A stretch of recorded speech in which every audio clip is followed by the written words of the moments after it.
Smith विगसवर्थ भन्ने एकजना प्रभुको दास हुनुहुन्थ्यो जसलाई म्यान अफ फेथ भनिकन चिन्दथ्यो अनि उहाँको जीवनबाट परमेश्वरले कयौँ मुर्दाहरू जगाउनु भएको, कयौँ हिलिङहरू गर्नुभएको। तर एक दिन उहाँको जीवन आफैमा शरीरमा चाहिँ एक दिन यस्तो बिमार लाग्दछ अनि त्यो बिमार चाहिँ के हो भन्दाखेरि उहाँको किडनीमा चाहिँ एउटा स्टोन आउँदछ, जुन चाहिँ स्टोनले चाहिँ उहाँको जीवनमा चाहिँ जे पनि घटना घट्नु सक्दथ्यो।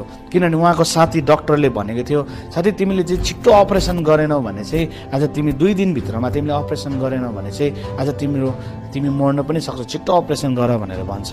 तर स्मिथ विगसवर्थले भन्छ, म त भोलि त अर्को देशमा प्रचार गर्न गइरहेको छु, त्यहाँ भिडले मलाई पर्खिराखेको छ, आज म चाहिँ अपरेसन गर्नु भ्याउँदिनँ, किन अपरेसन गरेँ भने म रेस्ट गर्नुपर्छ अनि त्यो सेवाकाई मिस हुन्छ, तर म जान्छु सेवाकाईमा भन्छ। अनि डक्टर साथीले भन्नुहुन्छ, आज त्यसो भए त्यो स्टोन चाहिँ के हुन्छ त भनेर भन्दाखेरि त्यो स्टोन चाहिँ आज येशू ख्रीष्टले आफै फुटाउनुहुन्छ भनेर भन्छ।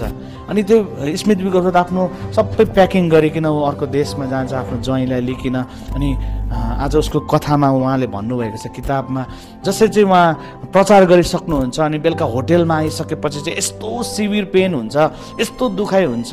अनि त्यहाँ भनेको थियो, उहाँले भन्नुहुन्छ कि राति टोइलेट जाँदाखेरि चाहिँ टोइलेट चाहिँ खुनै खुन भइरहेको हुन्थ्यो अनि उहाँ चाहिँ राति 2 बजी 3 बजी चाहिँ उहाँ चाहिँ फ्लोरमा लडिकिन चाहिँ आज यति साह्रो चिच्चाइरहेको हुन्थ्यो, प्रभु तपाईँले मलाई हिल गर्नुहुन्छ भन्ने आज लडन त उहाँको जीवनमा भइरहेको थियो। फेरि बिहान हुन्थ्यो, उहाँले लुगा लगाउनुहुन्थ्यो, फेरि सेमिनारमा वचन बोल्न जानुहुन्थ्यो, फेरि राति होटेलमा फर्किसकेपछि चाहिँ फेरि ब्लिडिङ हुन्थ्यो, फ्लोरमा लडिकिन चाहिँ आज प्रभु तपाईँले मलाई हिल गर्न सक्नुहुन्छ भन्ने यो चाहिँ कयौँ महिनासम्म यो लडन त भयो भन्छ। अनि हुँदा चाहिँ उहाँले भन्नुहुन्छ एक दिन यस्तो शक्ति आयो उहाँको शरीरमा, हिलिङ अनोइन्टिङ आयो, जुन चाहिँ कुरोले चाहिँ उहाँको किडनीमा भएको स्टोनलाई चाहिँ धुलो पिठो बनाइदियो अनि त्यो स्टोन चाहिँ युरिनबाट निक्लियो भनेर भन्दछ।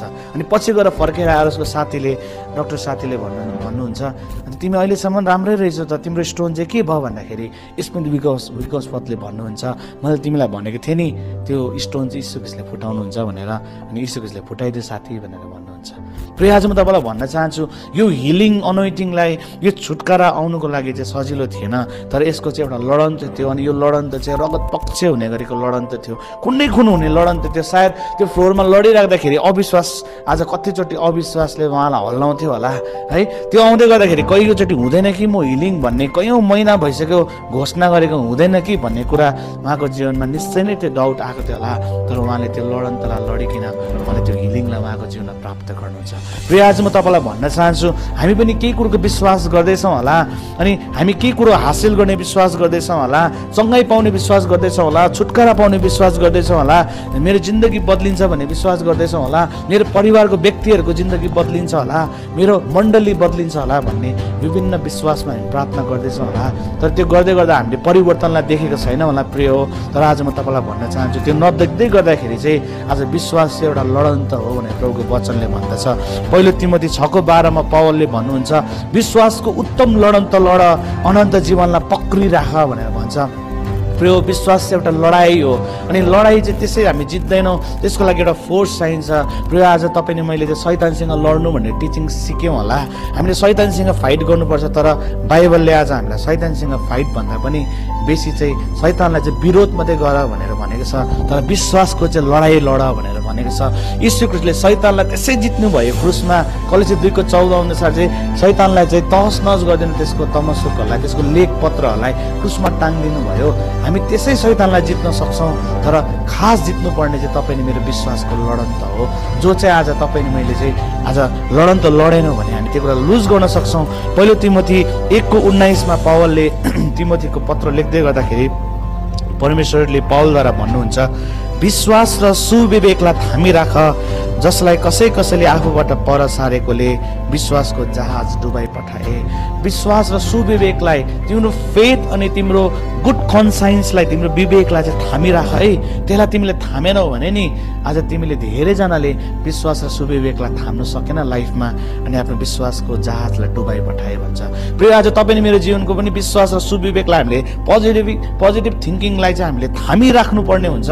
त्यो थाम्दै गर्दाखेरि थुप्रो नेगेटिभ रिपोर्टहरू आउँछ हाम्रो लाइफमा, थुप्रो नेगेटिभ आज शब्दहरू हाम्रो जीवनमा आउँछ, हुँदैन भन्ने कुराहरू आउँछ होला, आज सिचुएसनले पनि अब बदलिँदैन भन्ने कुराहरू निश्चय नै आउँछ।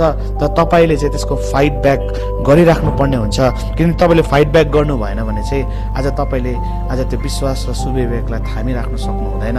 त्यसकारण विश्वासको उत्तम लडन त लडिरहनुहोस्। आज पत्रुसलाई प्रभुले भन्नुभयो लुका 22:31 जब पत्रुसले चाहिँ यीशु ख्रीष्टलाई 3 पल्ट इन्कार गर्न गइराखेको थियो, त्यति बेला पत्रुसलाई यीशुले भन्नुहुन्छ, पत्रुस तिमीलाई चाहिँ शैतानले गहुँ जस्तो निफुन्न आँटेको छ, अब शैतानले तिमीलाई निफुन्ने अनुमति लिँदैछ, तर तिम्रो विश्वास नडगोस् भनेर मैले तिम्रो लागि प्रार्थना गर्दैछु। अनि त्यो प्रेयर थियो यीशु ख्रीष्टको पत्रुसको लागि, जुन चाहिँ कुरोले पछि गएर पत्रुसलाई फेरि मिनिस्ट्रीमा आज कल गरेको छ। किनभने उसको जीवनमा ऊ ब्याकस्लाइड भइसकेको थियो अनि फेरि पनि त्यो फेथलाई फर्काउनको लागि चाहिँ यीशु ख्रीष्टले प्रेयर गर्यो भनेर भनेको छ।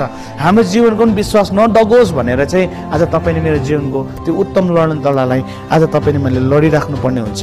अनि पावलले 2 तिमोथी 4:6 अनि 7 यो तपाईँले मैले पढिरहेको वचन हो। यहाँ के भन्छ भन्दाखेरि मैले मेरो दौडलाई सिद्धाएको छु, मैले मेरो लडाइँलाई लडेको छु, तर एउटा वर्ड यहाँ भनेको रहेछ, मैले विश्वासलाई बचाइराखेको छु भनेर भनेको रहेछ।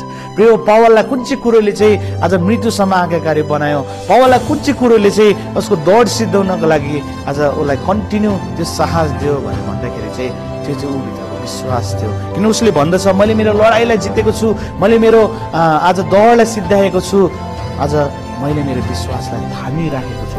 प्रिय आज तपाईँले मैले पनि हाम्रो दौडलाई सिद्धाउनु हो भने, हाम्रो जीवनको लडाइँलाई हामीले जित्नु हो भने चाहिँ हाम्रो जीवनमा भएको विश्वासलाई चाहिँ हामीले थामिराख्नु पर्ने हुन्छ। त्यो कुरो नथाम्दै गर्दाखेरि हिब्रू 3:19 भन्दछ इजरायलीहरू किन चाहिँ कनान पुग्न सकेन भनेर भन्दाखेरि चाहिँ इजरायलीहरू कनान पुग्न सकेन भन्दाखेरि हिब्रू 3:19 भन्दछ किनभने उनीहरूले अविश्वास गरे अरे, विश्वास थिएन अरे, विश्वासको लडन्तै लड्नु सकेन इजरायलीहरूले।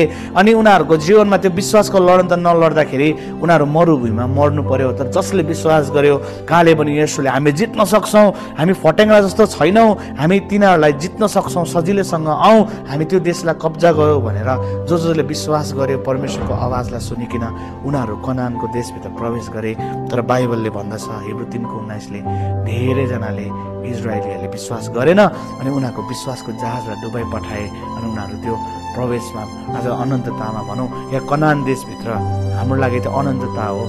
हामी पनि त्यो कनान देशको लागि लडाइँ गर्दैछौँ, हामी त्यो अनन्ततामा छिर्नुको लागि पनि हाम्रो विश्वासको उत्तम लडन्त रहेछ। त्यसकारण प्रकाश 3:12 भन्छ जसले जित्छ त्यसलाई म जीवनको मुकुट दिन्छु अनि त्यसलाई म मन्दिरको खामो बनाउँछु।